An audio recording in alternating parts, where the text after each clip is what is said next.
การឡើងទូទាំងពិភពលោកទី4បញ្ហាសង្គ្រាមយោធានៅតាមបណ្ដាប្រទេសមហាអំណាចកំពុងតែកើតមានឡើង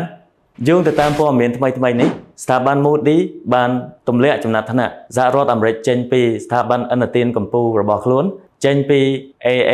3 ដងមក AA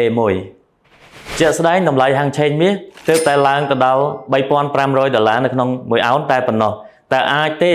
តម្លៃហាងឆេងមាសនឹងឡើងដល់$4,000នៅក្នុង1អោនបើសិនជាសហរដ្ឋអាមេរិកនៅតែបន្តរក្សាអត្រាការប្រាក់នៅដដែលបើកលេចមកមើលអ្នកវិនិយោគធំមួយចំនួនពួកគាត់កំពុងត្រៀមខ្លួនរួចជាស្រេចដើម្បីធ្វើការទិញតម្លៃហាងឆេងមាសនៅក្នុងតម្លៃទាបណាមួយដើម្បីយកប្រាក់ចំណេញនៅក្នុងរយៈពេលវែងតើលោកអ្នកត្រៀមខ្លួនហើយឬនៅសម្រាប់ការកើនឡើងនៃរលកមាសបន្ទាប់ទៀតនេះកុំភ្លេចចុច follow ដើម្បីទទួលបានព័ត៌មានពីទីផ្សារមាស